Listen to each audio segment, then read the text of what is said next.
Hello दोस्तों, welcome to sleepy classes. तो दोस्तों आज हम साइंस एंड टेक के 5 एमसीक्यू करेंगे जो रिसेंटली हमारी टेस्ट सीरीज से आए। तो ये एमसीक्यू आप ट्राई करना कि अगर आप सॉल्व कर पाते हो या नहीं पाते हो, है ना। तो अगर नहीं कर पाए तो फिर आपको इसको एज ए लर्निंग वीडियो लेना चाहिए, कुछ ना कुछ सीखना चाहिए ताकि हमें एग्जाम के अंदर गलत ना करना। यहाँ पे गलत करोगे कोई दिक्कत नहीं, एग्जाम में हमें गलत नहीं करना, बस इसी के ऊपर ध्यान रखना है। ठीक है जी, चलो पहला क्वेश्चन है दोस्तों। तो आप अपनी वीडियो को यहीं पे स्टॉप कीजिए और इस क्वेश्चन को पढ़िए, इसका आंसर निकालिए। क्वेश्चन क्या है? Many countries are exploring low earth orbiter, low earth orbit technology को एक्सप्लोर कर रहे हैं। अब इसका सिग्निफिकेंस क्या है ना। तो ये हमें पता होना चाहिए क्योंकि ये काफी इंपॉर्टेंट है। एग्जाम्पल के लिए जैसे रिसेंटली स्टारलिंक प्रोजेक्ट आया, ठीक है जी, वन वेब है, तो ये क्या है, लो अर्थ ऑर्बिट के अंदर इंटरनेट प्रोवाइड करने की कोशिश कर रहे हैं। अब उसका क्या बेनिफिट है, हमें थोड़ा सा इसका सिग्निफिकेंस पता होना चाहिए। तो यहाँ पे देखेंगे low earth orbit provide stronger signal faster speed, तो ठीक है, तो ये ठीक है। Low earth orbit companies read much less number of satellite, ये गलत है। अब यहाँ पे जो है पहला ही सही है। तो हम देखते हैं इसमें है क्या। देखो ये अगर अर्थ है तो this one is lower earth orbit, right. So ये है high earth orbit. Okay, so अब यहां पे सोचो कि ऐसे जैसे मान लो मैं आपको बोलता हूं कि पहली बात कि एक दीवार है, आपके पास कोई टॉर्च है, आपने यहां पे इसको ऑन किया, तो यहां पे ऑन किया तो इसकी लाइट जो है इतने एरिया में कवर करेगी। अगर आप इस टॉर्च को पीछे ले जाते हो तो यही जो लाइट का एरिया जो है वो बढ़ जाएगा, right. So this is called as footprint. इसको क्या बोलते हैं? फुटप्रिंट। ठीक है जी। अभी अगर मान लो मैं यहीं पे देखूं, सो लेट्स से कि एक हमारे पास टॉर्च यहाँ पे है और एक टॉर्च यहाँ पे है, तो आपको क्या लगता है जो दूर वाली है वो ज्यादा एरिया अर्थ का कवर करेगी, ठीक है, जो नजदीक वाली है वो कम एरिया कवर करेगी। सो पूरी अर्थ को कवर करने के लिए मुझे अगर लो अर्थ ऑर्बिट है तो ज्यादा नंबर ऑफ सैटेलाइट चाहिए, हायर में मे बी मैं 3 सैटेलाइट से काम चला लूं, ठीक है। सो इस हिसाब से जो है हमें जो नंबर ऑफ सैटेलाइट है लोअर के अंदर हाई चाहिए।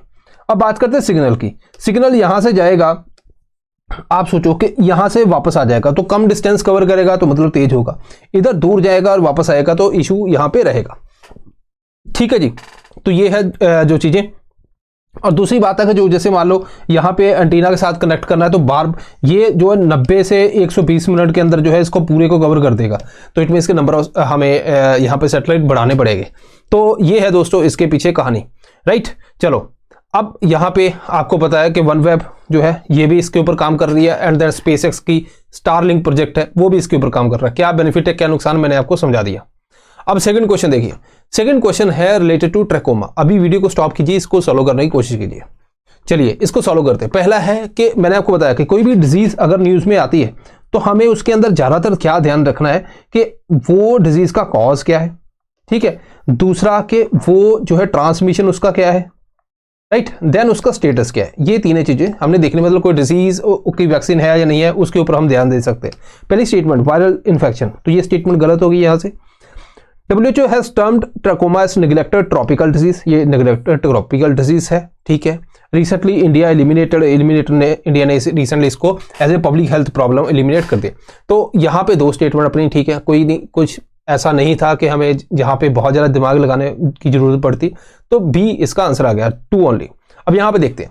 WHO ने रिसेंटली बोला कि भाई इंडिया ने इसको eliminated trachoma as a public health problem, ठीक है। तो ये स्टेटमेंट तो अपनी ठीक होगी। India become a 3rd country South East Asian region के अंदर। ट्रैकोमा बेसिकली क्या है, बैक्टीरियल डिजीज है, तो ये अपनी आईज को इफेक्ट करती है। जैसे कैजुअल कांटेक्ट हो गया आई को होगी, तो अगर सीवियर है तो यहाँ पे ब्लाइंडनेस भी हो सकती है, और इसके ऊपर बहुत ज्यादा ध्यान नहीं दिया जाता। ये नेग्लेक्टेड ट्रॉपिकल डिजीज है, ठीक है जी। सो ये है इसके अंदर जो इन्फॉर्मेशन है हमारे लिए इंपॉर्टेंट। थर्ड है वेरी सिंपल क्वेश्चन है, अगर आपको आता है आता है, नहीं आता नहीं आता। नंबर देखो इसके भी उतने ही है, जो लास्ट वाला क्वेश्चन था उसके भी उतने ही।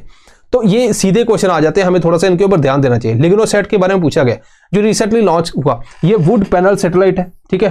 वर्ल्ड का फर्स्ट वुड पैनल है। ये कौन सी कंट्री को बिलोंग करता है? ये बेसिकली जापान है, तो अपना आंसर है डी। अब यहाँ पे क्या है कि जैसे हम नॉर्मल सैटेलाइट की बात करते हैं, नॉर्मल सैटेलाइट के अंदर बहुत से हजार्डस मटेरियल भी होते हैं, एल्यूमिनियम वगैरह भी लगा होता है। तो वो जब मान लो एंड ऑफ लाइफ हो गया या फिर कुछ यहाँ पे और पार्टिकल है उसके स्पेस के अंदर जो एटमॉस्फेयर के अंदर वापस आने की कोशिश करते हैं, तो यहाँ पे वो ओजोन के ऊपर भी इफेक्ट डालते हैं, तो बेसिकली सैटेलाइट पोल्यूशन कर देते हैं। तो रिसेंटली FMS मैंने बनाया था सैटेलाइट पोल्यूशन के ऊपर, तो उसी को कर्ब करने के लिए अब इन्होंने बोला कि हम जो है वुड का जो है ना उसका सैटेलाइट बनाएंगे, राइट। अब वुड का जैसे ये सैटेलाइट बनाए, इसके बीच में दूसरा सामान है, मतलब ऐसा नहीं कि सब कुछ लकड़ी का ही है, ठीक है। बट यहां पे मेजर उसका फ्रेम जो है वुड का बनाने की कोशिश की गई है, ताकि इन कंपोनेंट को, जो हार्मफुल कंपोनेंट है, उनको कम किया जाए। अब इनका ये मानना है कि जो एटमॉस्फेयर है उसके अंदर क्या है, ऑक्सीजन है, देन वाटर है, जो सबसे खराब करते हैं जल्दी लकड़ को। तो वहीं पे जो लकड़ी है वो अच्छे से रहेगी, क्योंकि वहां पे ऐसा चाहिए दोनों चीजें नहीं है, ठीक है। तो पानी भी इतना नहीं है, कुछ भी है नहीं, तो वहां पे इसका जो लाइफ है वो बढ़ सकती है। अगर ये सक्सेसफुल हो गया तो हम फ्यूचर के अंदर फिर देखो एनवायरमेंट फ्रेंडली चीजों से जो है सैटेलाइट को लॉन्च करेंगे। तो ये है बेसिकली लिग्नोसेट, ठीक है जी। ये कौन सी लकड़ी से बना है दोस्तों, ये मैग्नोलिया ट्री है, उससे बना है, ठीक है जी। ओके, देन फोर्थ क्वेश्चन देखिए, अगेन रिसेंटली जो है स्मार्ट इंसुलिन न्यूज में था, उससे रिलेटेड क्वेश्चन है। हमने क्या किया, स्मार्ट इंसुलिन प्लस यहाँ पे बेसिक दोनों चीजें पूछी गई। यहाँ पे वीडियो को स्टॉप करके आप आंसर देने की कोशिश कीजिए। अभी पढ़ता हूं मैं question. Insulin is a hormone that is made by alpha cells with in pancreas. ये अल्फा सेल है, बीटा सेल, ये हरियाणा गवर्नमेंट के अंदर जो है SCS है, ठीक है, सिविल सर्विस है हरियाणा का, उसके अंदर पूछा गया क्वेश्चन है, ठीक है। मतलब इसके रिगार्डिंग पूछा गया, तो ऐसा नहीं कि इसके ऊपर कोई पूछता नहीं है। Type 1 diabetes occur when pancreas does not produce enough insulin, ठीक है। Smart insulin respond to automatically to blood glucose level change, ये भी ठीक है। तो पहली स्टेटमेंट गलत है, तो यहाँ पे अपना 2 और 3 जो है बी आंसर है, ठीक है जी। अब देखते हैं इसके ऊपर। देखो ऐसा है कि जैसे मान लो हमने खाना खाया तो अब हमारा जो ब्लड ग्लूकोज लेवल बढ़ता है। अब ग्लूकोज का करें क्या, तो हमें एनर्जी चाहिए उससे, तो हम क्या करते हैं, हम चाहते हैं कि वो सेल के अंदर घुस जाए।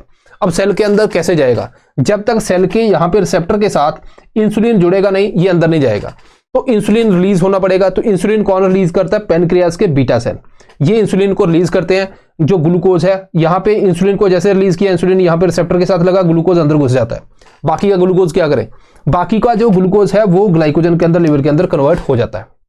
अब मान लो उसके बाद जो है आपने खाना नहीं खाया काफी टाइम तक, तो ब्लड शुगर लेवल लो हुआ, तो यही जो ग्लाइकोजन जो स्टोर्ड है, यही ग्लाइकोजन जो है वापस जो है ग्लूकोज के अंदर कन्वर्ट हो जाता है, ठीक है। अब इसको कौन करता है, अल्फा सेल, ठीक है। यहाँ पे कौन सा है, बीटा सेल, यहाँ पे कौन से, अल्फा सेल। और हार्मोन कौन सा है, ग्लूकागॉन, ये ग्लूकागॉन है। यहाँ पे कौन सा था, इंसुलिन। तो ये आपको दोनों याद रखने। अब टाइप 1 के अंदर क्या होता है कि इंसुलिन नहीं रिलीज हो रहा, ठीक है, तो इंजेक्शन वगैरह लेने पड़ते हैं। हालांकि टाइप 2 के अंदर भी सीवियर केस में आपने केजरीवाल का केस देखा होगा, वहां पे इंसुलिन के इंजेक्शन लेने पड़ते हैं। इसके अलावा यहाँ पे अगर हम बात करें कि जैसे मान लो किसी को ब्लड शुगर लेवल हाई है, उसने क्या किया, इंजेक्शन ले लिया इंसुलिन का, तो वो क्या करता है, बहुत ज्यादा कई बार ड्रॉप कर देता है इंसुलिन को, तो उस टाइम पे फिर कंडीशन और खराब हो सकती है। तो हमें चाहिए कि मॉडरेट ड्रॉप करे, तो इसलिए स्मार्ट इंसुलिन आया। स्मार्ट इंसुलिन रिसेंटली है, तो ये बेसिकली क्या है कि ये ऑटोमेटिकली जैसे ब्लड शुगर लेवल बढ़ेगा थोड़ा सा रिलीज हो जाएगा, उसको कंट्रोल करेगा थोड़ा सा बॉडी के अंदर, तो इस तरह से जो है ये काम करेगा, ठीक है जी। तो ये आपको ध्यान रखना है। देन लास्ट क्वेश्चन है, FIRA portal seen in news recently related to, किससे रिलेटेड है, पहला food safety, female violence, cyber crime, online education. तो किससे रिलेटेड है, ये बेसिकली दोस्तों है A, that is food safety, ठीक है जी। अब ये है क्या, देखो मान लीजिए कोई चीज हम इंपोर्ट कर रहे हैं तो वो सब स्टैंडर्ड है, तो हमने उसको रिजेक्ट कर दिया। अब ये इन्फॉर्मेशन बाकियों को नहीं पता, हो सकता है उधर उस एरिया से इंडिया के अंदर इंपोर्ट हो जाए और वो आगे की आगे चलती जाए। तो या फिर कुछ इंपोर्ट हुई है, बाद में पता चला ये माल जो है वो सही नहीं है, तो हम उसको रिजेक्ट कैसे करें। तो ये सभी करने के लिए जो है हमने एक जो है फीरा पोर्टल बनाया FSSAI ने, ठीक है जी। अब इसने क्या बोला कि ये ऑनलाइन पोर्टल है, जो भी अगर मान लीजिए कोई सबस्टैंडर्ड मटेरियल आता है इंडिया के अंदर, ठीक है, फूड प्रोडक्ट आता है, तो उसकी इन्फॉर्मेशन जो है वो आपको ऑनलाइन जो है सभी के साथ जो है शेयर कर दी जाएगी, ताकि क्विकली उसके ऊपर एक्शन लिया जाए। तो ये है बेसिकली उसके रिलेटेड, ठीक है जी। इससे अलावा दोस्तों हमारा जो क्रैश कोर्स है संभव 3.0, तो ये ऑलरेडी स्टार्ट हो चुका है। यहाँ पे क्या है कि आपको इंडिविजुअल टीचर जो है वो आपको करंट अफेयर प्लस जो स्टैटिक दोनों चीजों की प्रिपरेशन करवा रहा है, ठीक है। साथ में आपको 7 फुल लेंथ टेस्ट मिल जाते हैं, मेंटोरशिप है, तो हर एक चीज इसके अंदर है और इसका प्राइस बहुत कम है। तो आप इस प्राइस के ऊपर चाहो तो यहाँ पे आप डिस्काउंट भी ले सकते हो, ठीक है, कॉल कर सकते हो या इस वेबसाइट के थ्रू विजिट कर सकते हो, आपको कुछ ना कुछ यहाँ पे डिस्काउंट भी मिल जाएगा। So this is all. So दोस्तों मिलते हैं next time, thank you very much.